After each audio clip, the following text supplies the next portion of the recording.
Welcome everyone to episode 16.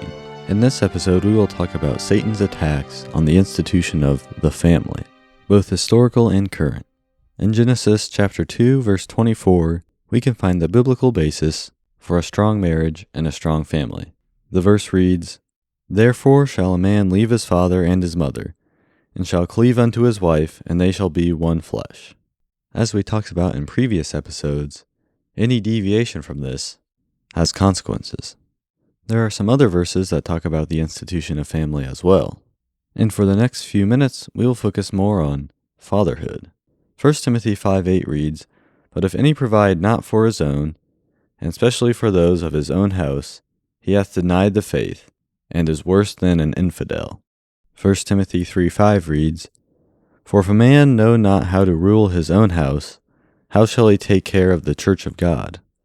Matthew 12:29 reads, "Or else how can one enter into a strong man's house, and spoil his goods, except he first bind the strong man, and then he will spoil his house?" These verses talk about the biblical role of a father, to be a provider, leader, and protector. And if he does not do those things, that is bad. And that will be highlighted throughout the rest of the episode. We will examine some ways on how Satan tries to bind the strong man, and what happens when he spoils his house. It is almost baffling how the statistics show the consequences of a broken family. I will read some of the statistics to highlight the situation. These are not to judge or criticize anybody involved in these situations, but rather, however, to highlight the current state of affairs. Here are some facts from some websites that I found. It just goes on and on. The United States has the highest rate of children in single-parent households of any nation in the world. There are over 18 million fatherless children in the U.S. Fathers are absent from approximately 80% of single-parent homes. Fatherless families are 4 times more likely to live in poverty than that for married couple families. Fatherless children are more likely to abuse drugs and show signs of delinquent behavior. 70% of juveniles in state-operated institutions come from single-parent homes. It has been reported that fatherless children are anywhere from 3 to 20 times more likely to be incarcerated than children raised in dual-parent households. 71% of teachers and 90% of law enforcement officials state that the lack of parental supervision at home is a major factor that contributes to violence in schools. In a study of 56 school shootings, only 10 of the shooters, 18%, were raised in a stable home with both biological parents. 82% grew up in either an unstable family environment or grew up without both biological parents together. Some data suggests 72% of adolescent murderers and 70% of long-term prison inmates come from fatherless homes. Children who feel closeness to their father are 80% less likely to spend time in jail. 75% of adolescent patients in substance abuse centers are from fatherless homes. Of America's roughly 2 million prisoners, over 800,000 are parents, and 92% of those are fathers. Here's a quote from the America First Policy Institute. Quote, "The effects of broken families have been staggering. Children from fatherless homes fare far worse in overall well-being and mental health and behavior health. These children are often burdened with lower self-esteem than other children, and they do not understand why their fathers abandoned them. This leads to a number of emotional problems like anxiety, social withdrawal, and depression, and it leads to an increased risk of suicide and other forms of self-harm. Some data suggests that 63% of youth suicides are from fatherless homes, and 85% of children who exhibit behavioral disorders are from fatherless homes." End quote. Here are some more facts. Data suggests that children from single-parent families are twice as likely to suffer from mental health and behavioral health problems as those living with married parents. Children without fathers are 10 times more likely to abuse chemical substances. 71% of all children who abuse substances come from fatherless homes. 71% of high school dropouts are from fatherless homes. Children with an engaged father are 33% less likely to repeat a class and 43% more likely to get A's in school. One study showed that girls whose fathers left home before they were 5 years old were 8 times more likely to get pregnant as adolescents. 1 out of every 3 pregnancies in a fatherless home end in abortion. One deviation from the biblical ideal of marriage is divorce.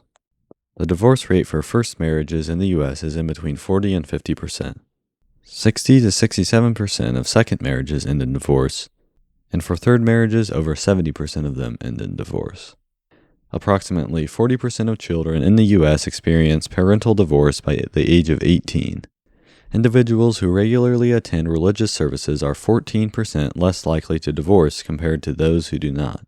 Couples who cohabitate before getting engaged are 39% more likely to divorce.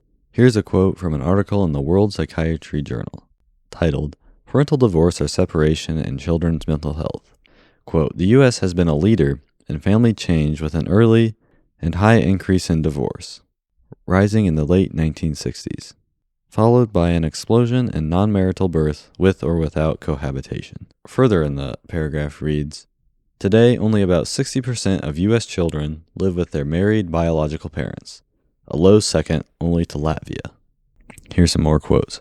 "Research has documented that parental divorce/separation is associated with an increased risk for child and adolescent adjustment problems, including academic difficulties, disruptive behaviors, and depressed mood. Offspring of divorced/separated parents are also more likely to engage in risky sexual behavior, live in poverty, and experience their own family instability." The article, though, is not all negative because, as it points out, these challenges can be overcome. However, they definitely do give Satan ammunition. So those were some heavy statements, and a sad reflection of the culture around us today.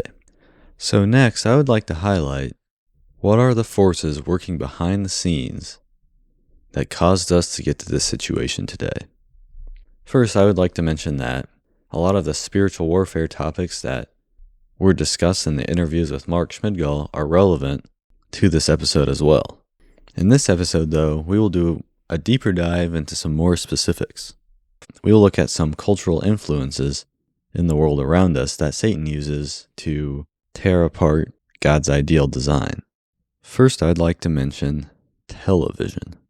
Television is seen as one of the biggest culture-shaping influences of the modern age. What is shown on the screen is eventually acted out by the viewers. It's not necessarily immediate, but slowly over time, scandalous or non-traditional behavior becomes normalized as the consumption of it being acted out increases.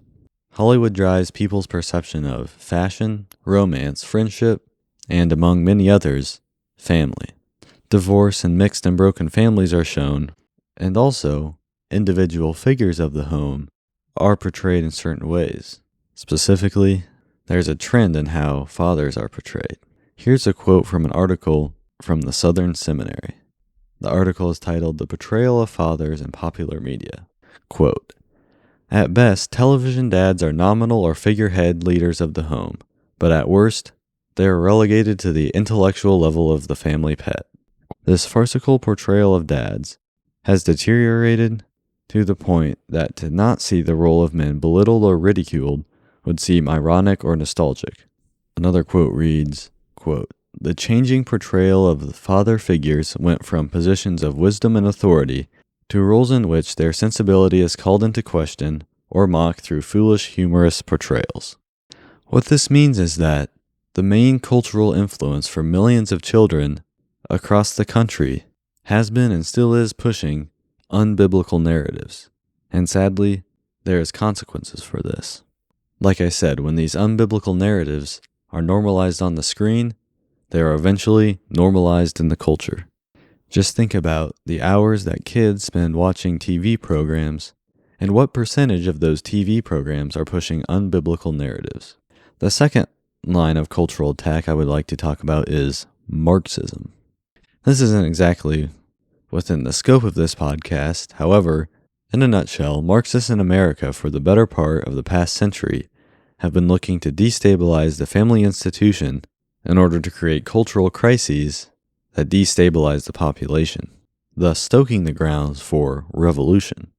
Now, would every self-identified Marxist say they were trying to destroy the family? Probably not. I am just commenting on general trends. To illustrate how Marxists have been working in our culture and the impact of their work, I will be leaning heavily on the work of W. Cleon Skousen. He wrote a book in the 50s entitled The Naked Communist. Multiple editions of this book have been published, and the most recent one was updated by his son, Paul Skousen. What stands out about the work of W. Cleon Skousen is that he put a lot of time and energy and effort into studying the Marxist plan of action and how they sought to influence the world around them. In March of 1961, he penned what he called the 45 Goals of Communism. These goals are specific things that he thought the communists or Marxists were trying to achieve. They are based off of his observations and years of intensive study. I will read some quotes from the book where Paul Skousen describes how he views what the 45 Goals of Communism are.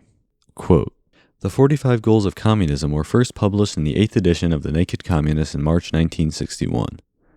They were gleaned from testimony given to Congress by various scholars and from the writings of current or former communists.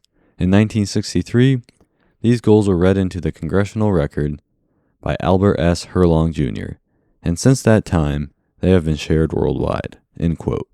Another quote reads, quote, "The general thrust of the 45 Goals was to attack the Judeo-Christian underpinnings that had long prospered and protected freedom, and to replace them with the bricks, mortar, and top-down force of a purely socialistic society.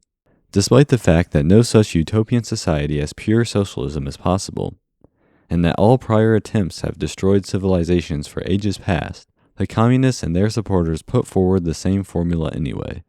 The goal, after all, was not to advance human welfare, but to advance human control."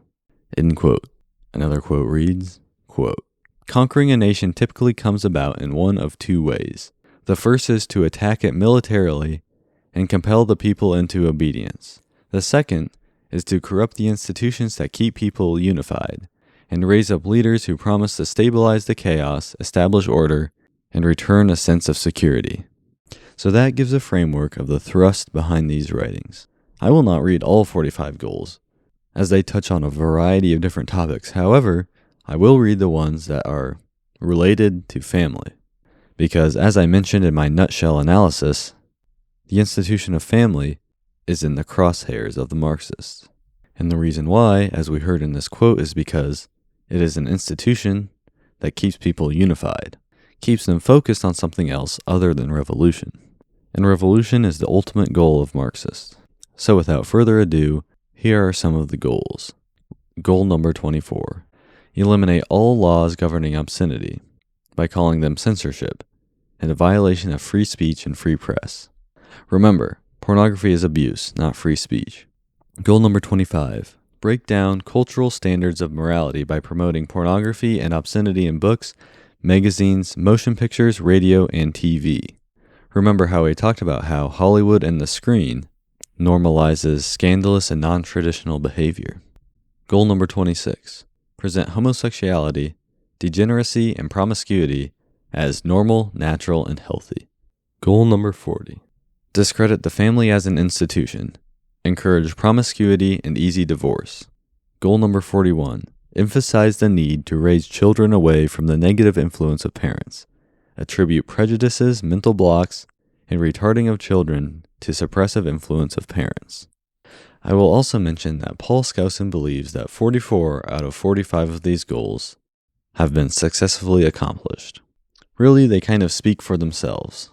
So one may wonder, where are the conservatives, the supposed opponents to Marxism, the people trying to conserve traditional culture?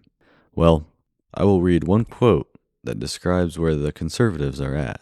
Quote, "Much of the contemporary right now swims in these waters, too steeped in liberalism to ever realize that they are participating and enabling a culture that the left created." One example that we already talked about that highlights this is divorce. 100 years ago, divorce was not a part of traditional society. In fact, part of goal number 40, which we just read, says to encourage easy divorce. This suggests that it was not as common back in the day. Also, a journal article that we quoted stated that there was a sharp increase in divorce rates in the late 1960s. However, today, divorce is more normalized. It has largely been accepted by the contemporary right as just the way it is. So something that was non-traditional in the past is now normal, and the supposed defenders of tradition have accepted that, which means instead of opposing the non-traditional trends, they now just accept and enable what used to be something that only liberals promoted. You may be wondering why I am talking about politics. Well, for one, this is the age of identity politics where everything is political, and two, in regards to Marxism and communism, these are political groups that decided to lay siege on religious concepts.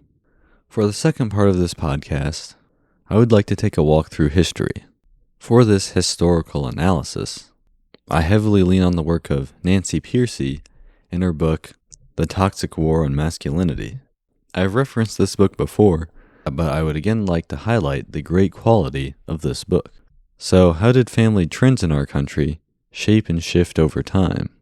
That's a question I wouldn't have known the answer to until I found this book. Actually, I heard the author talk on a podcast first. I will include those as well. It was an interesting podcast and I wanted to know more, so that's why I got the book.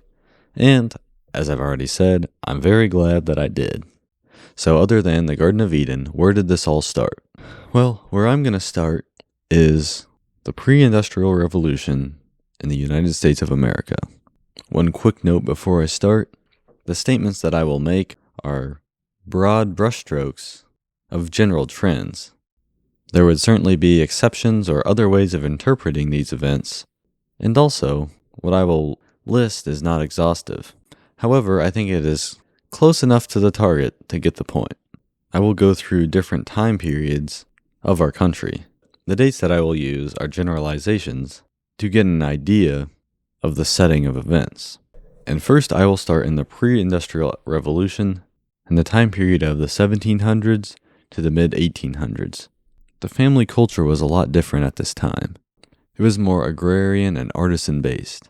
In other words, small family businesses drove the economy as opposed to large employers. And how that impacted the family was, men worked in homes with their family. Their business, whether it be a farm or a trade, was located in their home.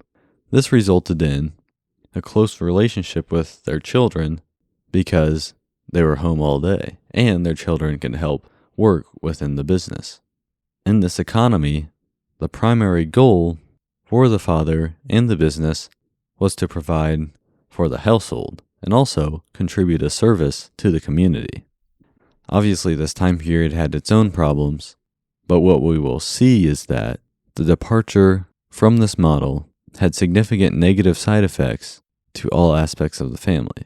And there were other factors that exacerbated the negative impact of these side effects. So, shift in economy isn't solely to blame. However, like I said, we will see how this plays out. We now move into the time period of the Industrial Revolution and Victorian era. This time period is the mid-1800s to the beginning of the 20th century. What happened in the Industrial Revolution? Well, this was the time period where mass production and assembly lines started to become the dominant model of the economy. This put up large factories that needed large quantities of men in order to produce the product. So what did that do? Well, it took a father who previously worked with his family all day and put him out of the home and onto assembly line where he was just another face in the crowd, just a variable in a function, a cog in a machine.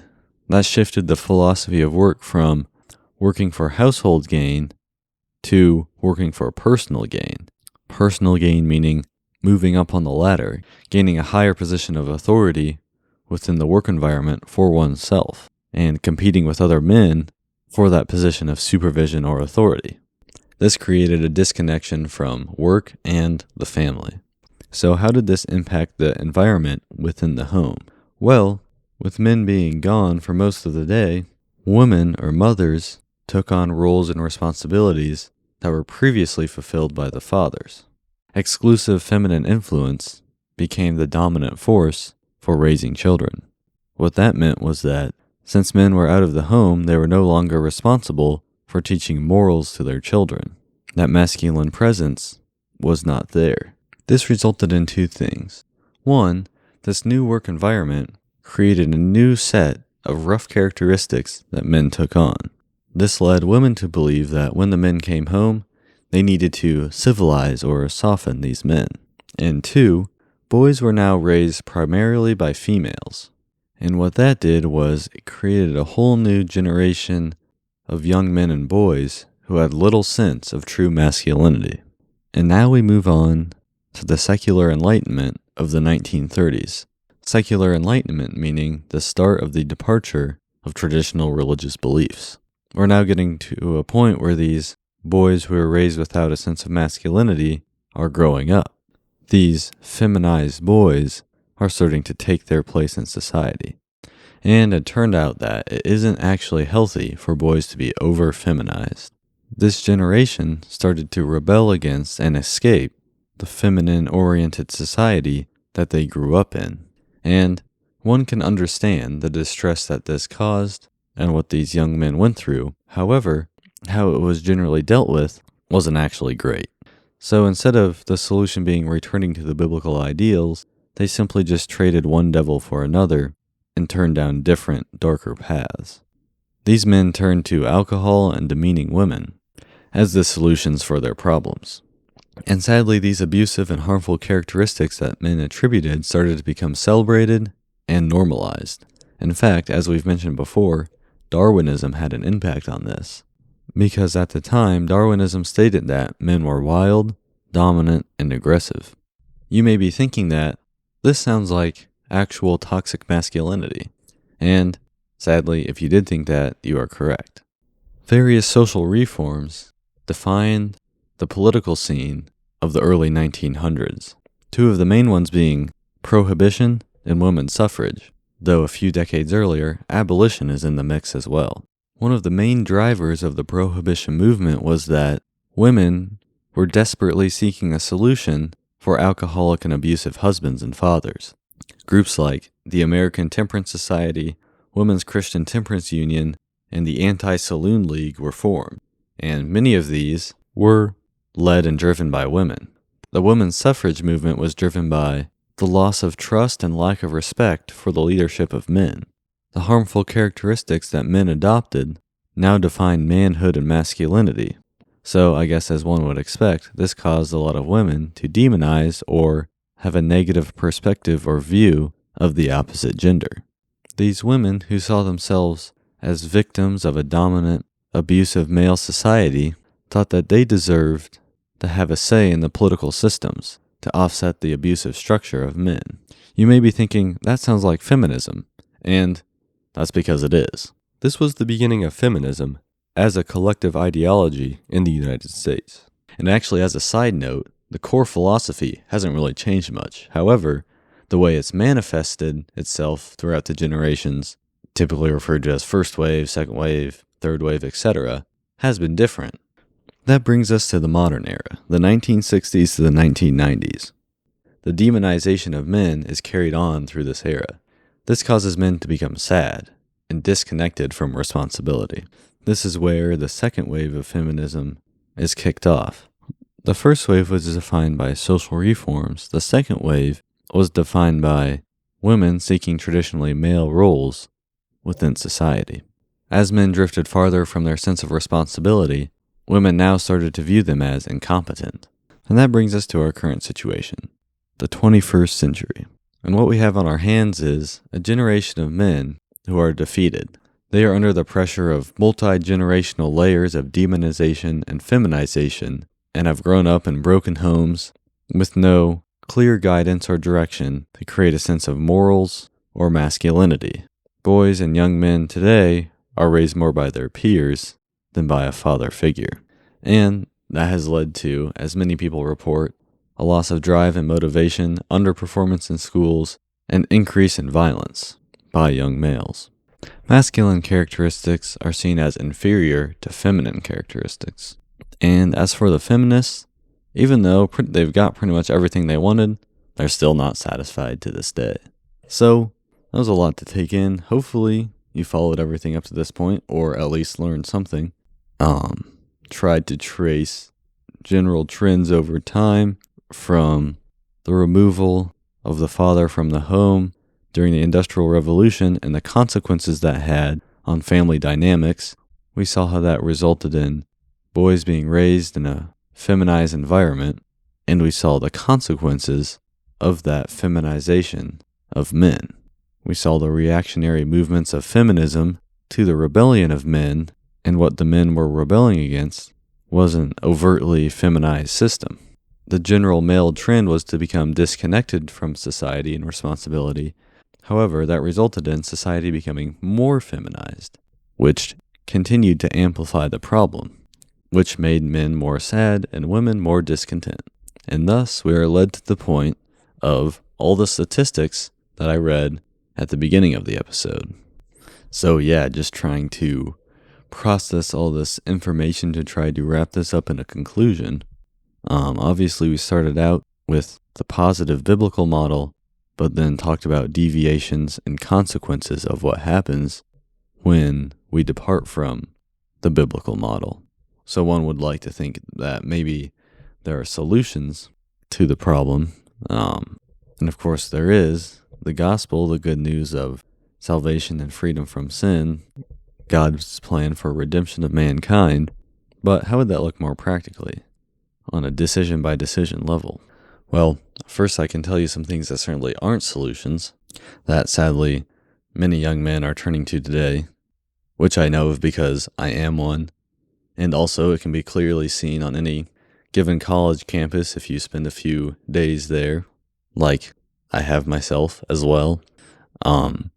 Many activities that young men partake of, whether directly or indirectly, influenced by the spirits that we just talked about. Things like drinking, drugs, sexual promiscuity, sports, gambling are some of the vices that are filling the void that has been created by the shift away from traditional biblical values. These solutions are defined by avoidance of responsibility and false adventure, which seem like good things in the moment. They're nice and shiny, but the reality is these are the ways of the world. This is the shiny lure that the devil is hanging in front of this generation. Every one of those things that I mentioned is a problem in its own way. The real fulfillment of this void is turning back to biblical ideals, and that's taking on responsibility and finding fulfillment in serving others. And one way to serve others is starting a family, which the reality is these trends are developing like literally as we speak. And many people are reporting a surprising trend of young men returning back to traditional and conservative beliefs. So we will actually have to see how this plays out. But this is because we are at the point where the consequences of generational bad ideas are coming to an inflection point. We can see the pain, suffering, and bloodshed from ideas like Marxism, feminism, Darwinism, liberalism, globalism, just to name a few. And when people see the fruits of these ideas, they're like, maybe we should try something else. And maybe when a society maintains traditional biblical beliefs, there's less pain and suffering, and death and destruction and bloodshed. So there is some awareness that maybe there are some good ideas in the Bible. So that is something that does bring hope.